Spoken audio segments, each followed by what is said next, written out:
crash investigation was on the Robinson R-22.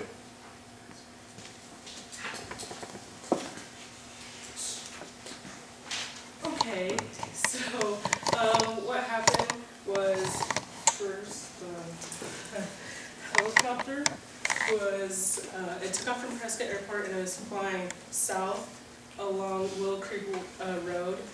And so Willow Creek is just like 3 miles north of Aerodrome. And so it lost control of the flight and crashed at Aerodrome. Some pictures of the crash. As you can see, big mangled mess. This was the cockpit. Here was the top view of the aircraft. This is the rotor blades here. Notice that they have been clipped off for transport. Pilot was a woman, age 41. Cause of her death was multiple blunt force injuries throughout her entire body. Pilot information. The pilot's name was Sandra Johnson, age 41. She was a private pilot for land and helicopter travel. She had a Swedish pilot's license. She had a total of 4,930 hours in a fixed-wing aircraft. With rotorcraft, she only had 46 hours. And the Class 3 medical certificate, and the date of her last medical examination was September 16th, 2015. And again, cause of death was multiple blunt force injuries throughout her body. Okay, so the factional information. The role of the helicopter is a light utility and training helicopter. The manufacturer is Robinson Helicopter Company. The designer was Frank D. Robinson. The first flight was in 1975. It was first introduced to the public in 1979. The number built was just over 4,600, last certified in 2015. The unit cost is roughly $2,850,000 as of January 2015. Developed into the Robinson R-20. Here's a diagram of our crash. As you can see, our crash started over here and then it like shattered all over the place. It was spread over several, I would say several dozen feet. Yeah. That's one piece of our aircraft. Identify which piece it was. This is a section of the rotor that broke off.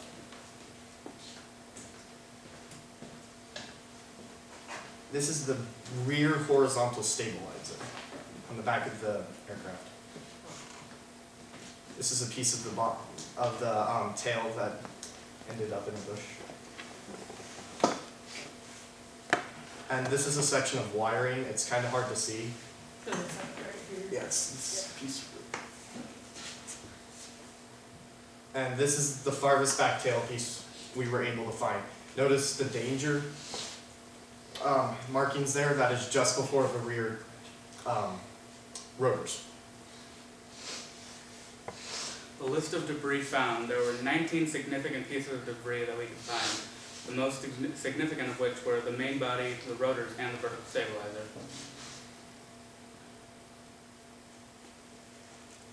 Okay, so the aircraft information. The aircraft involved in the flight was a Robinson R-22 Beta 2. The registry number was November 4160 Alpha. The serial number for this aircraft was 4297. The type of landing gear, as typical of helicopters, was just skids, and the engines on board was a single Lycoming O-360J2A. It was certified for airworthiness, and the aircraft itself had been flown a total of 851 hours. It was last inspected on the 17th of December 2015. The registered owner was Orbit Helicopter Services at Prescott LLC. This was the typical operator of the aircraft. It was in regulations of Part 91 General Aviation. hold on, if you go back to the other slide, just in case those who don't know what LLC is, that stands for Limited Liability Company. Meteorological information, that means weather if you don't know. The wind from north-northwest, 330 degrees at 25 miles per hour, gusting to 40 at times. Visibility was 10 miles, the sky conditions were clear. Temperature was 39.9 degrees Fahrenheit. Dew point was 28 degrees. Dew point was 28. The relative humidity was 62%, and pressure for the altimeter was 30.28 inches.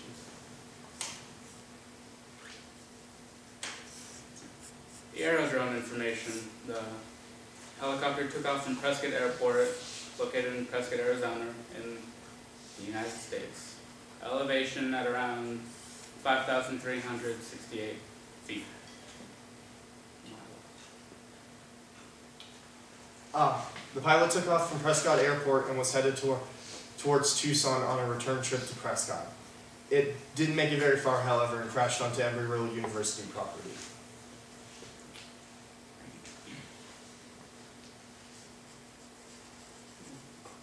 Okay, so the aircraft suffered significant damage upon impact, and the engine was deformed, and it was just like very little damage occurred to the ground beyond the dirt. Medical and pathological information. The pilot had no drugs or alcohol in her system, according to the toxicology report. She was in perfect medical condition, and her last examination was on 17th of September in 2015.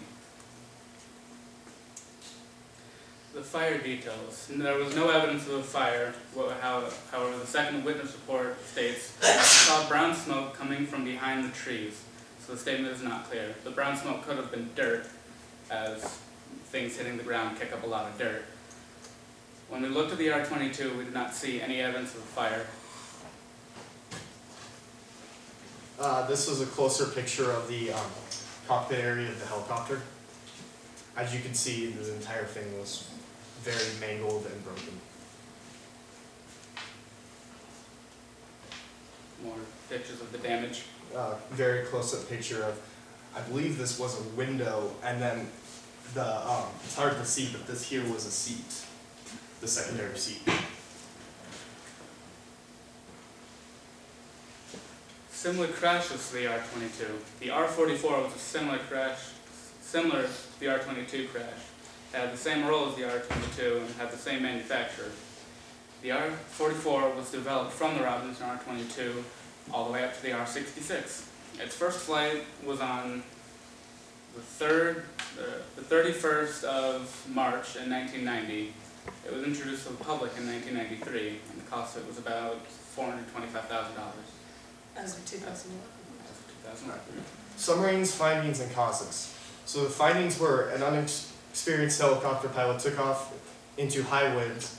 They were unable to control the aircraft in turbulence, and the aircraft encountered a mast bumping accident. What that is it's when the rotors on a helicopter swing too low and they end up clipping the tail of the helicopter. The helicopter entered an uncontrolled descent before hitting the ground. Recommendations. Pilots with less than 100 hours of solo rotary flight should not be allowed to fly alone in high winds and should have an instructor with them.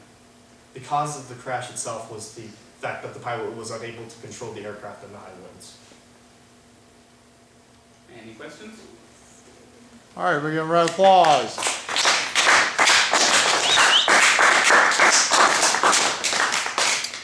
Okay, questions from the audience, please.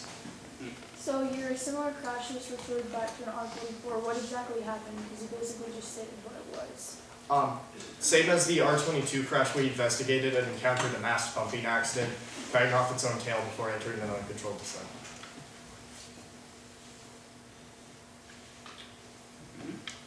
Were the pilots of the other accidents more experienced? We didn't find out. Yeah, I'm not we sure. weren't I able didn't to look find that far into it.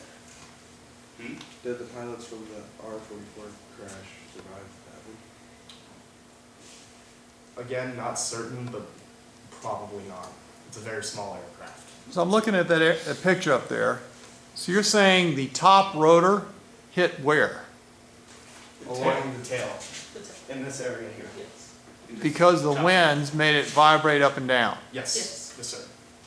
And they've had previous accidents of these. So why didn't the aircraft company fix it? Such a rare occurrence, and it was due to the pilot not being experienced enough to handle it. Is that what the other accidents said, the pilot's fault? The rotors are actually extremely with a pilot with enough experience, they are able to be controlled in the turbulence. There are minute controls which can be applied to adjust the rotor's tilt and turn. Most fixed wing aircraft pilots are not experienced enough with the controls to know how to do it. Yes. If you say that you have to be experienced to know how, it's basically controlling the rotors should be in your experience, like you should be able to learn that until you go fly. So wouldn't you want one of your recommendations be for the actual company to make the blades more stabilized so they wouldn't bend? I mean, I know it's That would probably impossible for a helicopter, but throw off a bunch of engineering problems. Like, It would make it a lot harder to fly. But helicopter blades have to be light enough so that it doesn't weigh down the copter, but Yeah. strong enough. So making them any stronger would also make them a lot heavier. they also have to have the ability to gimbal freely to allow the helicopter to move forward and backwards. was it a private flight? Yes. Was the helicopter registered to the school or the pilot? It was registered to the company, the orbital. Give me 1 second. We'll find this out. One second.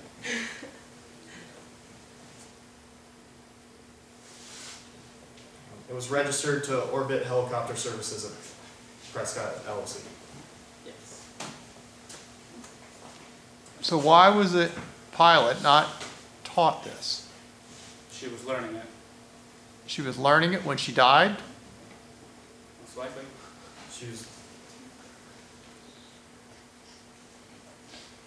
She'd been flying in rotor and fixed wing aircraft so long she got overconfident and thought, I can handle this. But That's what she said? Why do you think that? It's been proven before that fixed wing pilots transitioning to helicopters tend to have a harder time with the more finite controls of helicopters because fixed wing aircraft are a lot more stable. And so wouldn't her instructor teach her about these issues? Yes, sir. Did the instructor not teach her enough?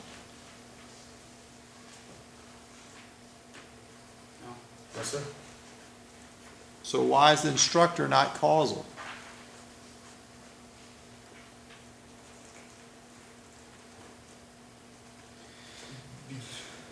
Because it could also be chalked up more to a pilot error. The pilot should have been able to know that if she can't handle it in the high winds, that she should not be flying. So what evidence do you have of that, other than your opinion?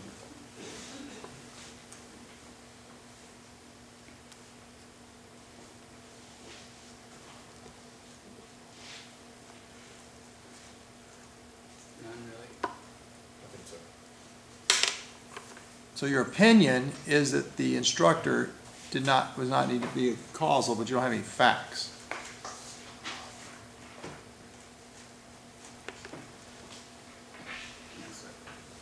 Any other questions, guys? All right, give a round of applause, please. Thank you.